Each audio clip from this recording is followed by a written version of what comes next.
nga pala ng Martes mga guys at sabak na naman tayo sa trabaho. Bali dito nga ay 3 minutes na lang magbe-break time na kami ng 12 PM. Bago ang lahat guys, pinagtripan ko nga pala yung kalakay natin, nakatrabaho ko dito sa company namin. Pinapatignan ko sa kanya yung camera at tinignan niya nga naman. Shout out na kay Jonard. Bali ito nga nakasumpong din yung isa kong kasamang Taiwanese dito sa department namin. Sa kakulitan muntik na niya akong mahalikan.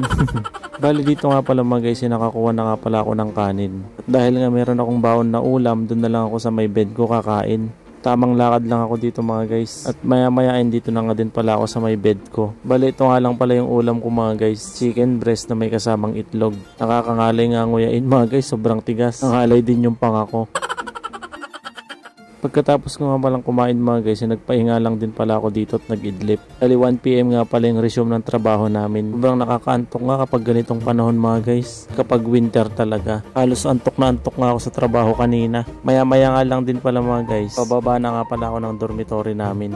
By the way mga guys, yung dormitory namin tsaka yung company namin ay magkadikit lang. 12:59 na nga pala ako bumaba dito. Bali 1 minuto na lang ay magwa 1 PM na. Bali pang mga pala ako dito sa new department ko mga guys. Dahil mahina nga yung gawa dun sa dati kong department. Bali nasa underground nga pala yung department na pinagpapangmangan ko.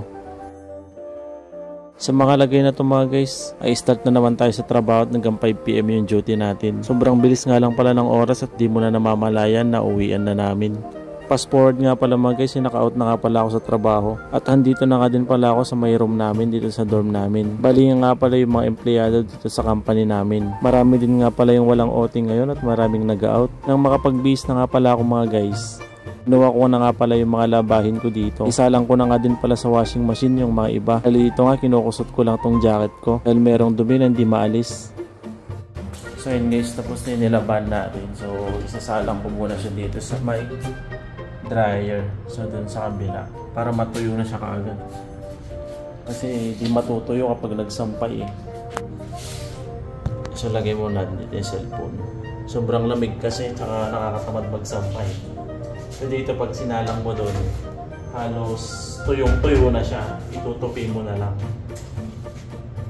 Bali dito nga pala mga guys, hinahon ko na nga pala yung winashing kong mga damit kanina. Bali ida-dryer ko naman siya mga guys. At dahil nga malamig ngayon at matagal bago matuyo, dahil na din tinatamad tayo magsampay, dito ko na lang muna ida-dryer. Bali pagtapos nga pala nito mga guys, ito yung tuyo na, parang bagong luto nga. Bali hinuhulugan nga din pala to ng $30.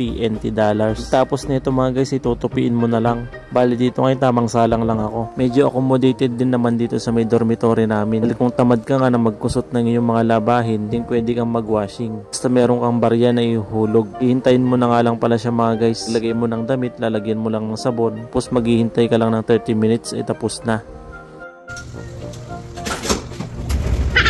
Dito nga pala mga guys, habang hinihintay kong dinadryer ko, nagpapawis muna ako dito at nagpainit ng katawan. Dahil sobrang antok na nga din pala ako dito sa mga lagay na to mga guys, kaya nagpapawis muna ako. Ito tamang push up lang para magising. Dahil meron pa akong hinihintay na damit na dinadryer. O paano mga guys, hanggang dito na lang pala tong video na to. Maraming salamat sa pagsama ninyo. Mag-iingat kayo palagi. God bless.